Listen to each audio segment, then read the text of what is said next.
it has to be such a clearly stated message that it hits home for like millions of people enough to that everyone somehow snaps into some kind of break out of their stupor or whatever and wakes up and smells the coffee or whatever and actually pierces through the BS or something. Because everyone knows that modern society is a bunch of BS, because why do we have currency units that are like 100 times as diluted, and like we have 100 times as much money as we used to have, but people are not 100 times as happy as they used to be. They're like less happy. So it's like, why is everything going up in cost?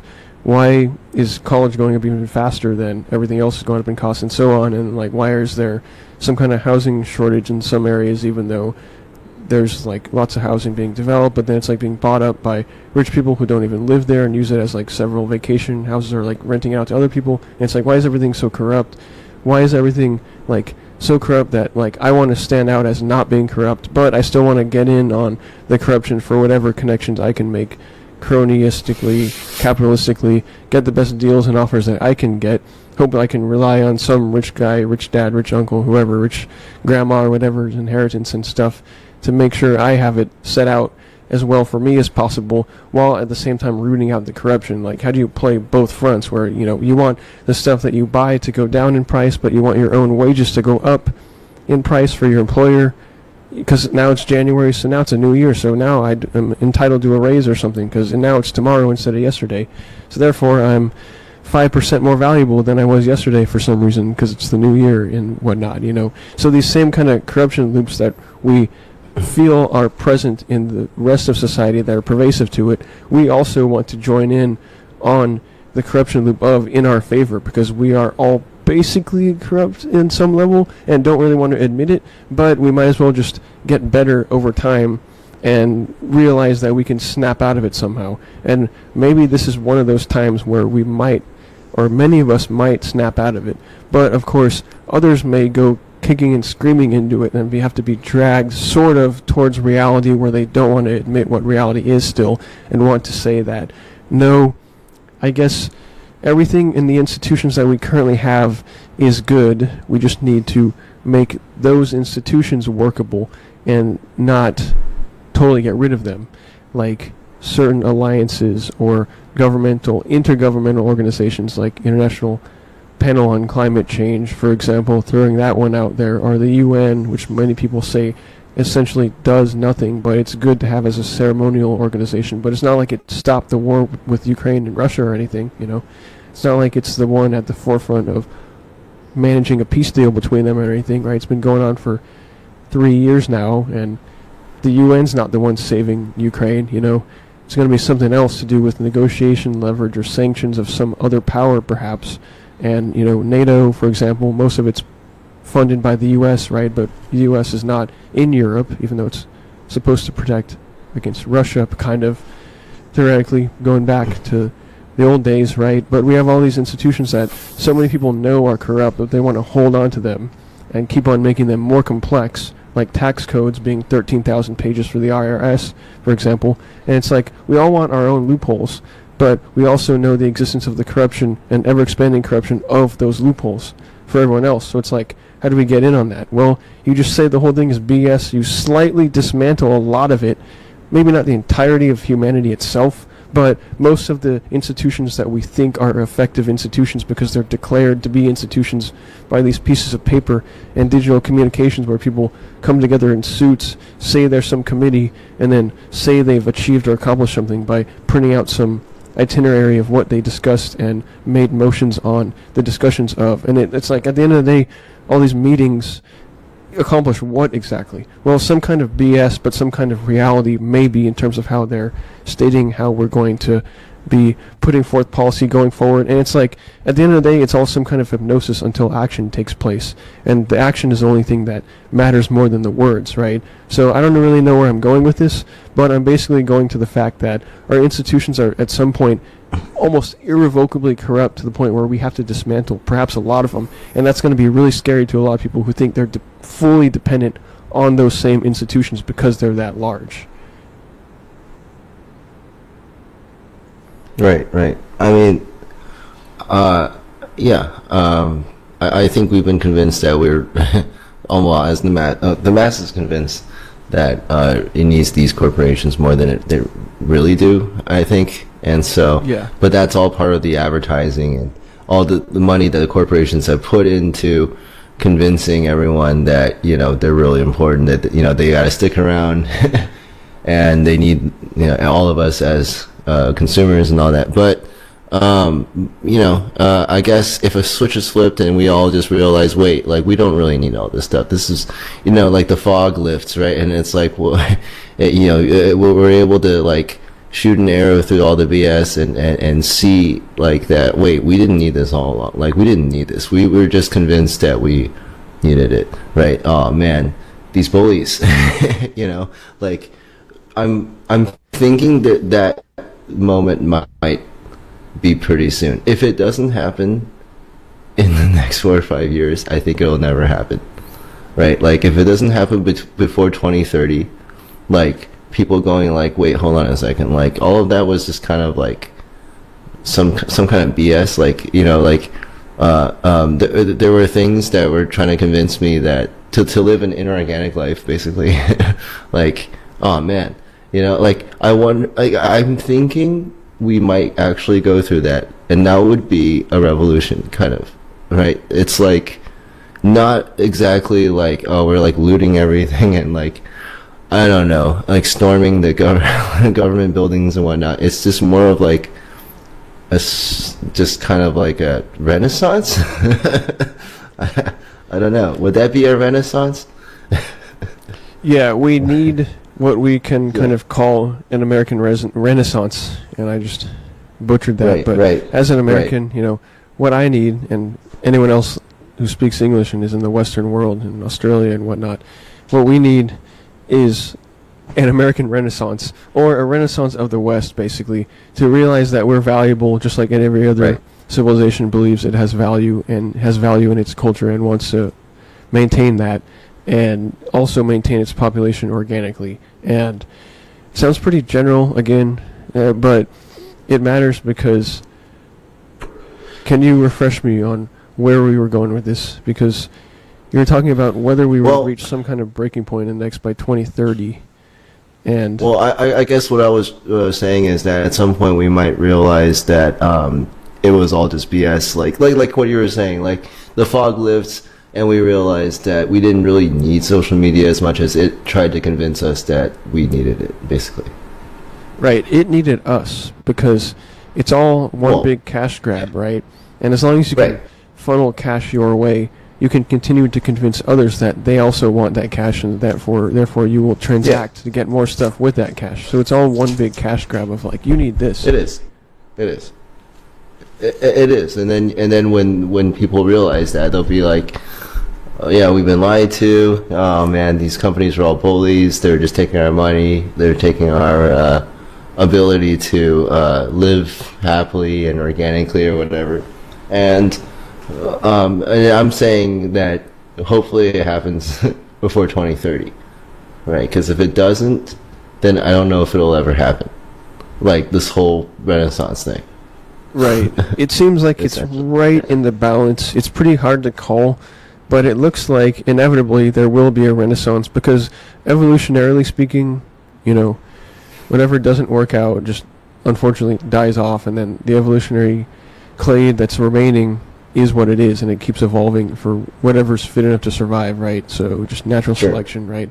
But I think it will happen because there are those who are younger who are more aware of the fact that the over-digitalization of everything is leading to their own depression so much that it's almost like all of them are depressed, so they know that they need less digitalization and digital detox and all and whatnot, and a lot of them, they're so overwhelmingly like entertained by TikTok and whatnot that they realize already that they have like such a low attention span and appreciation for the little things in life that they kind of are so exposed to it that they almost have to see through it on some level. It's like you either get it or you don't. It's like when you're raised stuck in it, then you either fully get that you need to escape from it, and it's your teenage angsty phase at that point to escape it, or you don't, and you're just stuck in it forever. And I guess that's what the younger generation is going through at this point.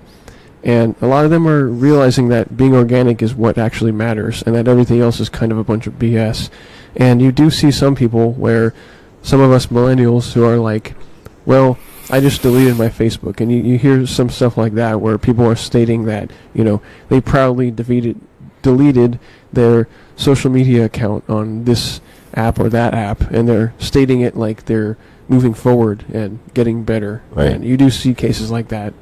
Right. And it's like this huge like healing thing in their life. It's like a huge a milestone or something, and that's kind of what it takes. It's like this big, it's got to be a big change, right? Like even for millennials, and we weren't really born into it, versus Gen Z and Alpha and all these kids who might be born into it. It's going to be a huge change for them. Like I can't even imagine the level of emotional shift or whatever mental shift that would require. But like even for millennials, it's probably they got go on like a vacation for a few months or something, or like go be a Shaolin monk up in the mountains in China.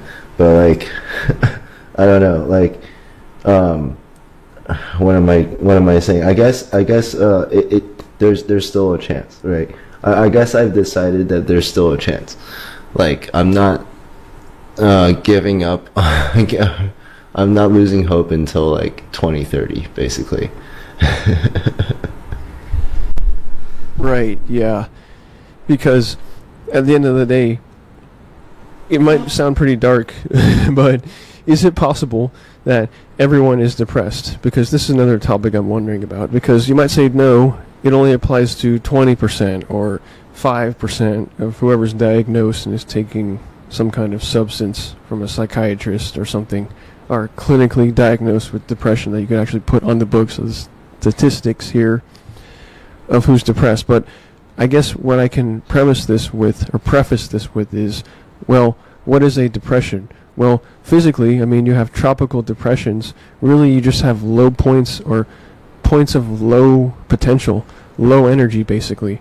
So I guess the idea there would be that if we are in a state of low energy, low frequency, or low potential, like our energy is in a low place, if we are not exerting ourselves fully to our potential, then energetically speaking, we are depressed.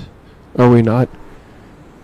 So well, I mean, okay, first of all, I feel like the term depression, or the concept of it, is like, oh man, it's a bunch of BS. Yeah, it's conspiratorial. It's like it's weaponized by like the medical industry or whatever to like basically, it's like, you're in a bad mood. Well, it's because you have this like condition, and then it's like it's like, well, then basically they validate it, and then it's like this like I don't know, it's self-fulfilling prophecy kind of thing after a while. Right. It's like, well, I'm depressed.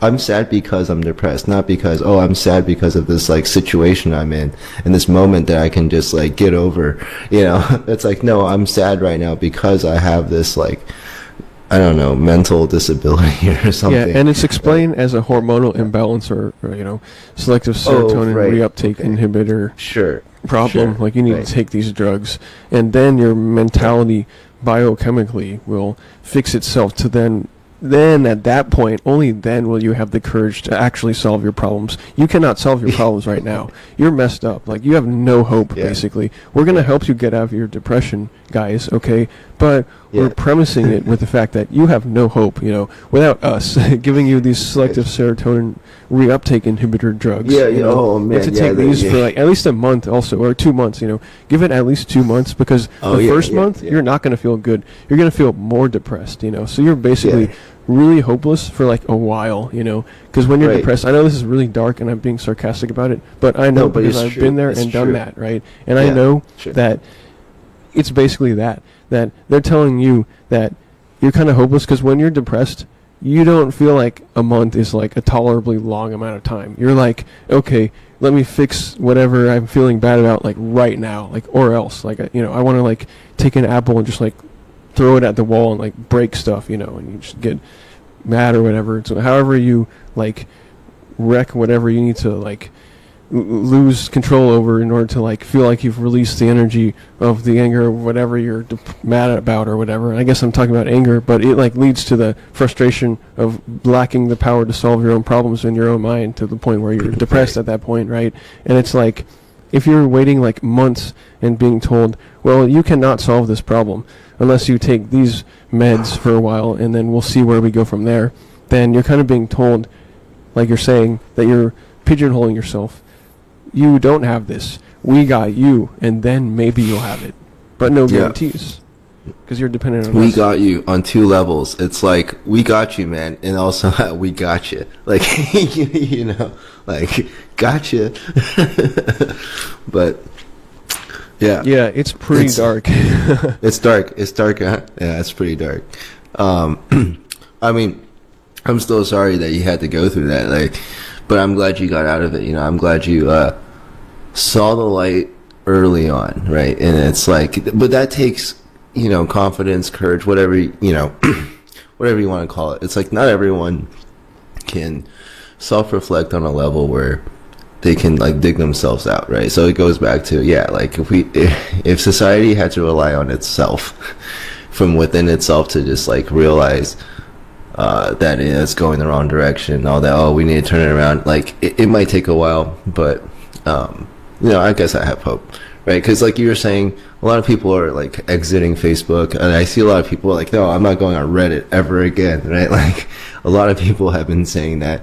A lot of people are hating on TikTok. A lot of people don't like X, right? And so I guess it is kind of slowly starting already, like, you know, like, right, maybe, yeah. So I guess I have hope. As long as people, on average, continue to pick up what are real skills that have to do with survival or the maintaining of the ability to continue to survive, which is the same thing. That's so it's right. like it's all levels of what is most important and making sure that the basal levels of skills that we can always, if we have instincts, which we do, because we have these genetics that create these hormones and all these biochemical states that we have, make us keyed in with what our first instinct is to what is most important. So we should always at least have that, and therefore we should always be able to pull the mask off of whatever we're being distracted with. So for that, I maintain hope for most individuals, I would say. Yeah, and nice segue into like the staying fit, like physically fit